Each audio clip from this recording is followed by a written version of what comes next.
I know this may catch some people off guard, but I'm actually thinking about purchasing a 2022 Tundra, and I was thinking about trading in my own Tundra to go ahead and get that. And what I want to do here is talk about what the logical sense of that would or wouldn't be relative to the things I'd gain and the things I'd lose. So before you go passing any judgment, wait till the end, and then of course if you like this video, go ahead and hit like and subscribe, and feel free to comment with any thoughts you might have on it. In looking at this new generation of Tundra, particularly the picture here, which looks like it must be a lunar rock with the proposed factory 3-inch lift, I do think this vehicle looks really good in this configuration with that factory lift. I can't wait to see how much they actually charge for that. Now, there are some other features that this vehicle currently has that I would very much be interested in. The heads-up display, the rear camera in the mirror, the front camera. Those are things that I definitely could use at various points in time. I'm not so much interested in the descent assist control and terrain selection, as those are things that I don't generally need with what I do. I've never really been in a situation off-road where I needed anything more than four-wheel drive, and I don't intend to do any serious off-roading. Also, of course, there is the theoretical gain in fuel mileage, and who doesn't want increased fuel economy? But the question is, at what cost? As we're talking about cost, the first thing I want to do is look at what my vehicle actually cost me. I purchased it on February 28th of 2018, so the last day of February of 2018, and this is the write-up on the purchase price. But before we get too far into this, let's take a look at the window sticker, and let's take a look at what was actually paid then.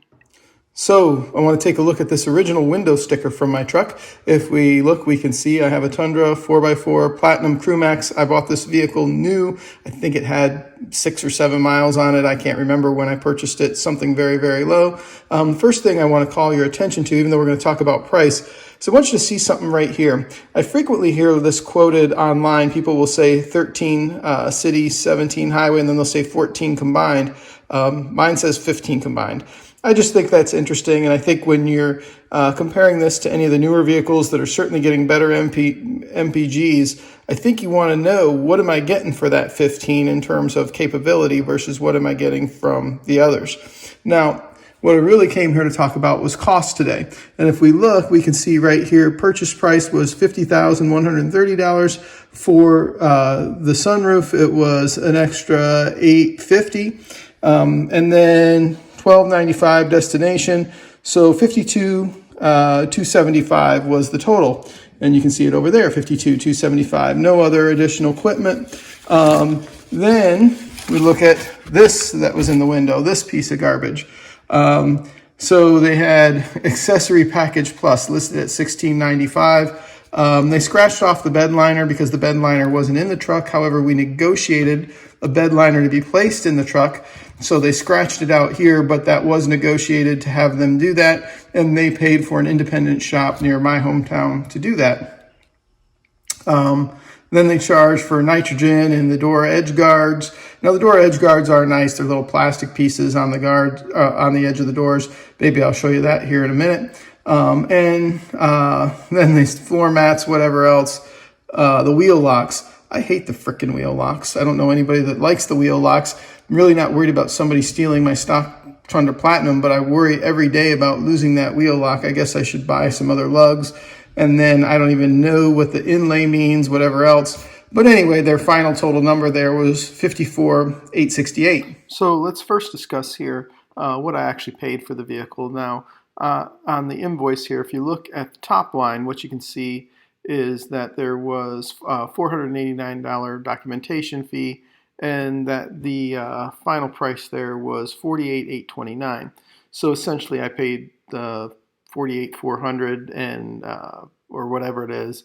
But truthfully, I always think of that whole price as the purchase price of the vehicle. Now, I had a trade-in allowance from the Ram Limited that I was driving of $17,000. I still owed $5,600 on it, so we were able to take $11,000 off that. Now, here is the rest of that purchase agreement, and you can see I live in Georgia, and Georgia has a tax on this vehicle, and the total tax ended up being Looks like 2218.91 there. The reason for the tax in Georgia, or the way the tax works, I should say, is you pay the tax on the difference between what you trade in and what you purchase. So theoretically, if you were to buy a vehicle for $10,000 and you traded in a vehicle for $10,000, there would be no tax in the state of Georgia. In this case, I pay the difference between the $17,000 that I traded in and the $48,000 that I purchased, so the tax is on that amount. So we know what I paid for my vehicle, and now I'm 3.5 years into owning it, and I'm about 87,000 miles into owning it. I went ahead and this evening and did a online offer for CarMax, and they told me they would pay $39,000 for my vehicle. Now the caveat there is I do have a scratch or dent in my truck that I'm going to show you that would need to be repaired or painted, I said. And so with that being done, so all things considered, this is the offer CarMax made for me. As you can see here, my truck's just about to cross that 87,000 mark. I've had it for a little over 3.5 years. This is somewhat hard to see with the lighting, but this is my passenger side rear door, and if you look, got this long scratch right here. I've had it for, and it's hard to see, but it's got a little bit of an indentation to it, and I've had it on there for about almost 3 years now. Well, that's almost exactly an 80% residual on a truck I've had for 3.5 years, put 87,000 miles on, and taken some serious places. Now, let's not kid ourselves. A lot of this pricing has to do with what's going on with COVID, changes in supply and demand and market forces, because I can tell you 2 years ago, I wouldn't have gotten $39,000 for this truck. 2 years of COVID has changed things. So what are the key features of this truck that make it worth more to me than the new 2022 Tundra?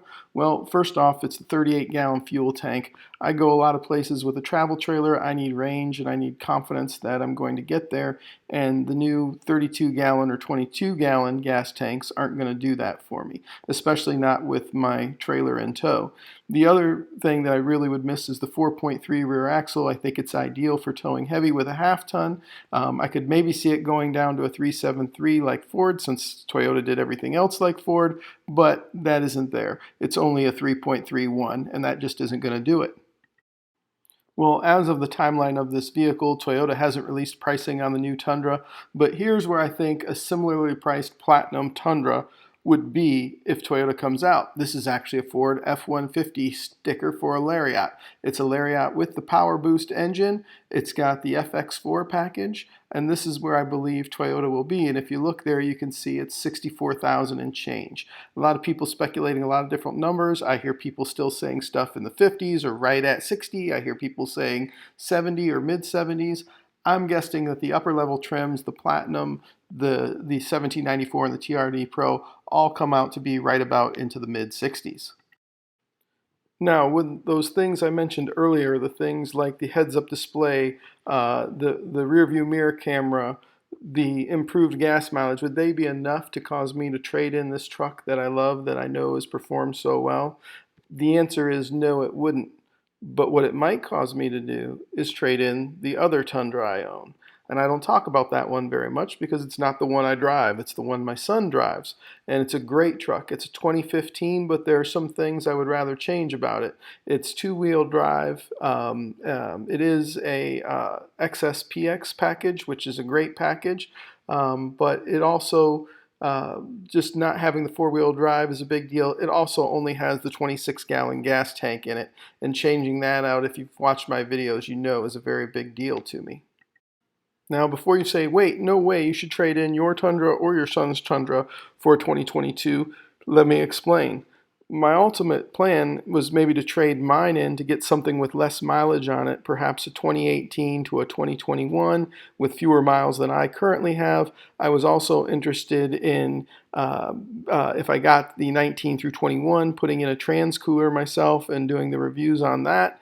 And then what I was also interested in was maybe trying to find one that already had the Magnuson supercharger or the Harrop or the Whipple in it.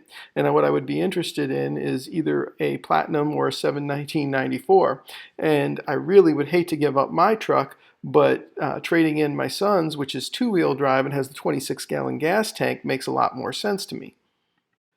So what I would like to do in the interim is maybe try out the Platinum with the 6.5 foot bed with the V6. I'd like to get it with the hybrid, but that won't be available till spring. And who knows if this truck's even going to make it with the supply issues that we're currently having across the country.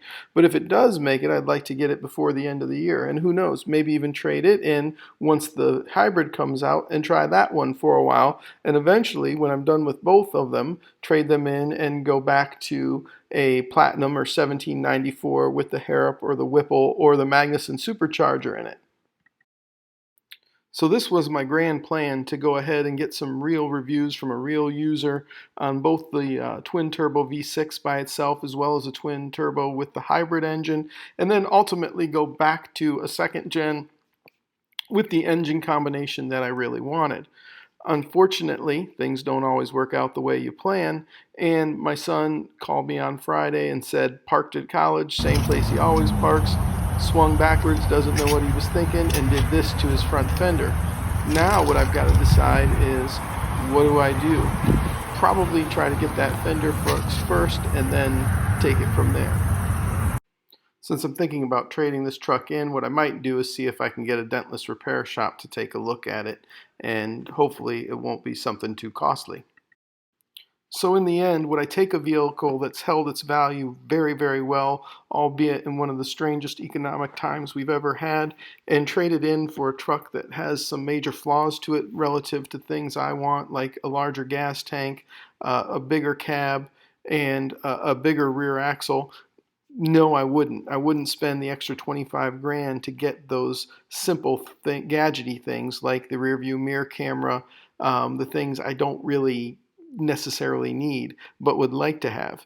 But what I would do is trade in the 2015 with the 26-gallon gas tank and the two-wheel drive and get one of these newer Tundras in the interim to drive it, use it, hook it up to my truck, see what it can really do before I go out and find another vehicle I really want, which is going to be a second-gen Tundra with the supercharger.